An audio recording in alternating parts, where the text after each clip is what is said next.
The ceremony felt like a dream. The weight of the master's cap on my head was a heavy, satisfying crown.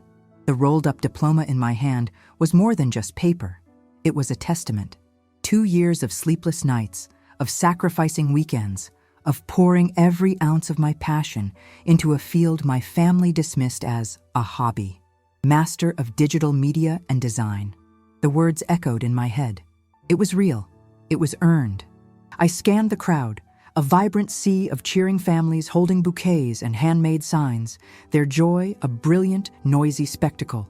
My eyes finally landed on them. My family. They weren't cheering. My father, Richard, had his phone tilted just so, discreetly scrolling through what I instantly recognized as market reports. My mother, Carol, was fanning herself with the ceremony program, her smile as tight and thin as a wire. My older brother, Leo, the golden child of the family, gave me a lazy thumbs up before leaning over to whisper something to our father. Their heads bent together in a world that didn't include me. When I finally reached them on the sprawling university lawn, the bubble of my pride didn't just shrink, it popped. I did it, I said, my voice full of an emotion that was met with a wall of polite indifference. We saw, dear.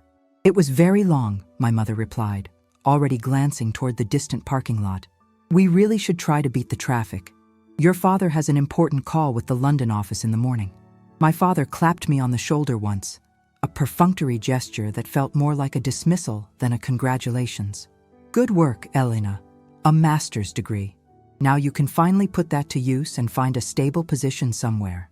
He then turned to my brother, his tone shifting instantly, becoming engaged and serious. Leo, did you see the quarterly projections I forwarded? The numbers on the Henderson account are softer than I'd like. My accomplishment, the culmination of 2 years of my life, had a shelf life of less than 30 seconds before being overshadowed by the family business. The business I had no part in. The business Leo was being groomed to inherit. A familiar ache settled deep in my chest. I had spent my life as a footnote in their story. I tried to reason with myself. Maybe it was just bad timing. Maybe they were stressed. Surely they had something planned for later. A real celebration. They had to. That single thread of hope was all I had to cling to as we walked toward the car. My diploma already feeling less like a trophy and more like an afterthought. The car ride home was thick with a silence that felt heavier than any argument. The air conditioning hummed, a monotonous sound that did nothing to fill the void left by my family's indifference. My diploma lay on the seat between me and Leo, a silent testament to an achievement that had already been filed away. I kept waiting for someone, anyone, to break the quiet with the words I was desperate to hear. We've made reservations at your favorite restaurant, or we have a surprise for you at home. But there was only the sound of the engine and the occasional tap of my father's fingers on the steering wheel. Finally, as we pulled into our driveway, I couldn't bear the hopeful waiting anymore. I had to ask. So, I started, my voice sounding small even to my own ears. Are we doing anything special tonight? To celebrate? My parents exchanged a look in the rearview mirror, a fleeting coded message that I couldn't decipher, but that made my stomach clench. It was my mother who answered, her voice dripping with a false, gentle sympathy that set my teeth on edge. Oh, honey, it's been such a long, draining day for everyone. Your father is exhausted, and Leo has that big presentation to prepare for tomorrow. She sighed dramatically, a performance of maternal concern. We were just planning on a simple dinner at home. Nothing special at all. We can do something bigger for you on the weekend, maybe. A proper brunch. Just dinner? I asked, the hope draining out of me, leaving a hollow space behind. It's just dinner, she confirmed, patting my hand. Her touch felt more like a final verdict than a comfort. It was a strategic move, I'd realize later, designed to shut down any further questions. The promise of a maybe brunch was a smokescreen, a vague offering for the future to erase the disappointment of the present. I wanted to believe her.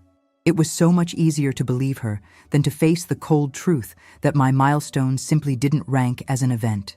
So I nodded, forcing a smile. Okay, that makes sense.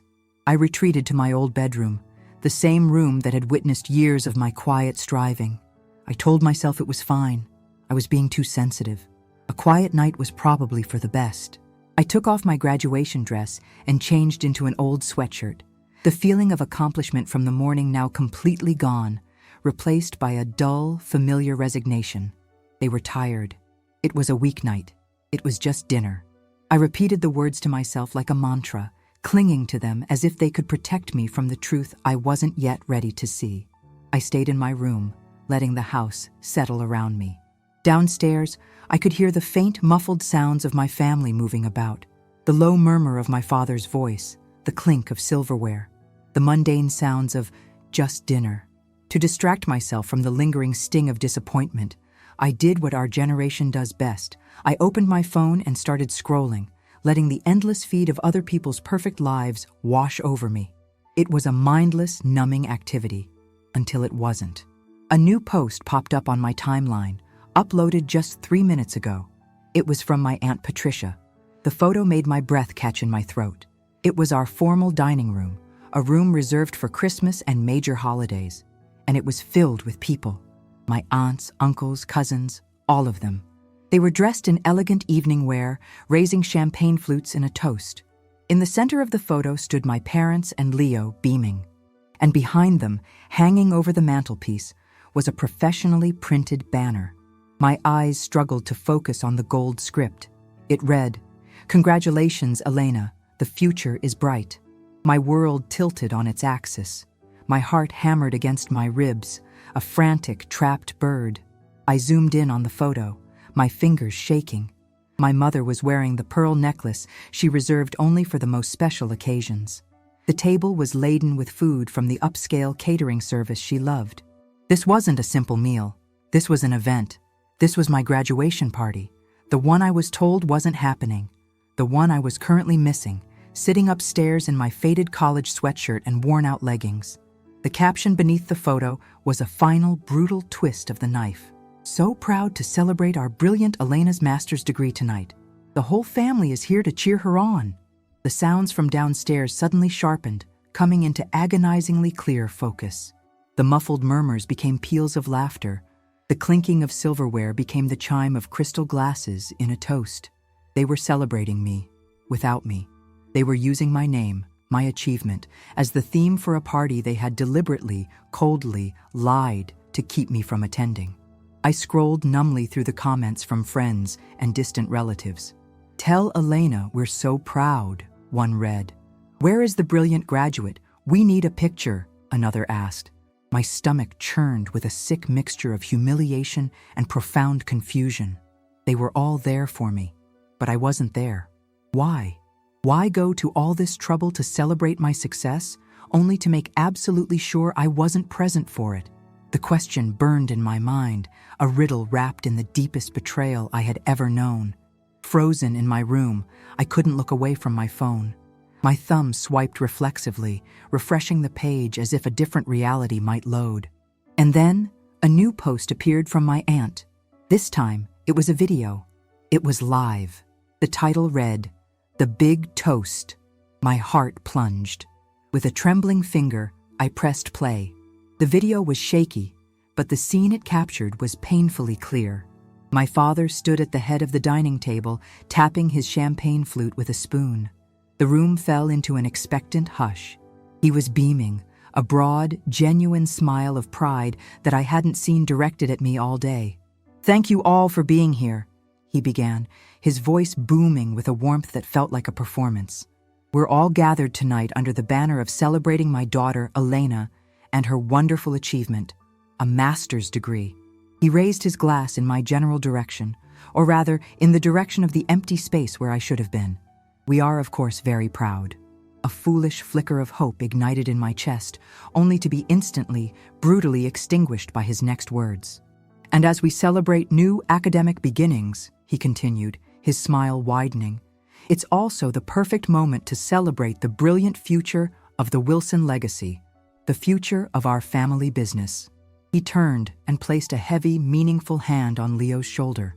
"So, I'd like you all to raise a glass, not just for Elena's accomplishment, but for the man who will be carrying our family's hard work into the next generation. It is my immense pleasure to officially announce that as of next month, my son, Leo, is being promoted to Vice President of Wilson and Sons. The room erupted. The sound of thunderous applause and cheers flooded my phone's tiny speaker, so loud it was distorted. The camera panned to my brother, who was shaking hands, accepting backpats, his face alight with the triumph he had been born to expect. My mother hugged him, her face glowing with a look of pure, unadulterated pride I had craved my entire life, but never once received. And that's when I finally understood. It all clicked into place with a sickening, horrifying clarity. The lie, the exclusion. My graduation wasn't the reason for the party. It was the excuse. I was the convenient, disposable theme. They had hijacked my milestone, using my name on a banner to assemble a crowd for Leo's coronation. My big day was nothing more than the opening act for his. The muffled applause I could now hear through the floorboards was no longer a mystery. It was a confirmation, a verdict. I was not the guest of honor.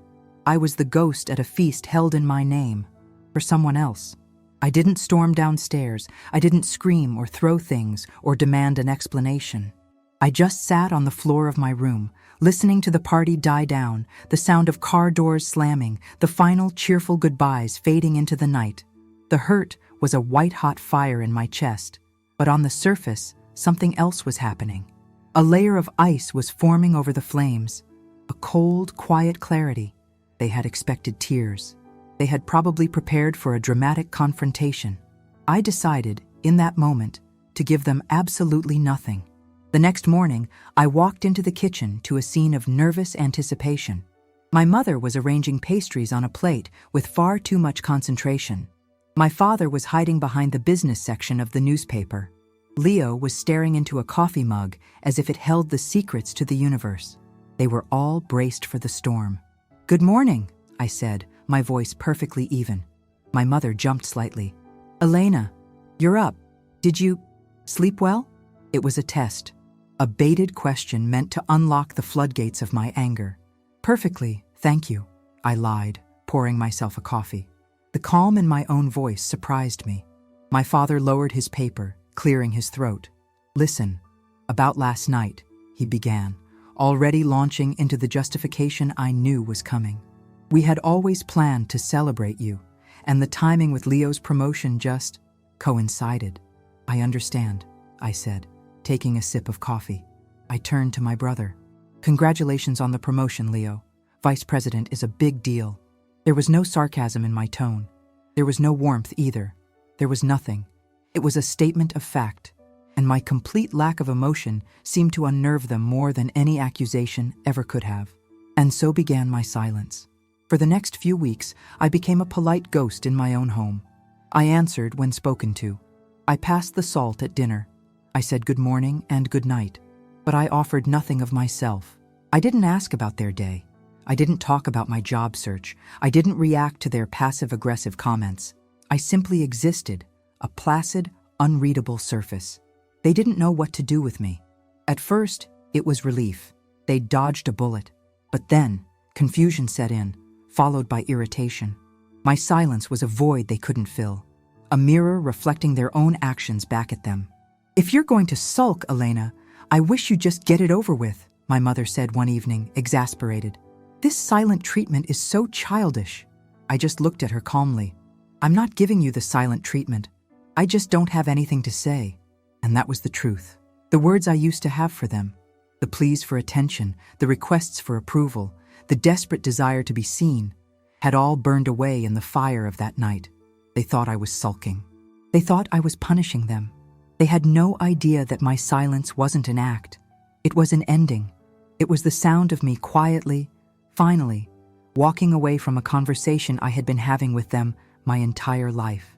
My family interpreted my silence as a void, an empty space of resentment. They were wrong. It was the most productive, most focused space I had ever inhabited. While they saw a daughter sulking in her room, I was building a new world. Every hour I spent away from their suffocating dinner conversations was an hour I poured into the project that had been the cornerstone of my master's thesis, a project my father had once called a cute little idea with no real-world application. I called it Ether. It was a mobile platform designed to connect independent digital artists and designers directly with clients, cutting out the galleries and agencies that acted as powerful, expensive gatekeepers. It was an ecosystem for the overlooked, a marketplace for the underestimated. The irony was not lost on me. While my family focused on their legacy business of solid, tangible goods, I was upstairs building an empire out of light and code. My nights, once spent trying to sleep off their casual cruelties, were now filled with a quiet, fierce energy. My laptop screen was my new universe. I'd spend hours refining the user interface, making it intuitive and beautiful. I'd have hushed late-night video calls with my co-founder Ben, a brilliant coder I'd met in my program. Together, we were a two-person army fueled by coffee and a shared belief that the creative world needed to be democratized. Sometimes my mother would knock on my door. "Elena, are you just going to hide in there all day? It's not healthy." "I'm just working on something, Mom," I'd call back, my eyes fixed on a complex wireframe diagram. They heard silence and saw stagnation. They didn't hear the thousands of lines of code Ben was writing based on my designs. They didn't see the lean business model I was crafting or the guerrilla marketing strategy I was planning for our launch. They didn't see the pitch deck I was perfecting, filled with data and projections that were just as real, if not more promising, than the ones my father and Leo discussed downstairs. To them, my insignificant project was a fantasy, a digital dollhouse for a girl who couldn't handle the real world. One night, after 3 solid months of relentless, obsessive work, it was ready. Not perfect, but ready. Ben and I put the finishing touches on our submission to the Innovate North Tech Summit, one of the most prestigious startup competitions in the country. It was a long shot. We were up against teams with millions in venture capital funding.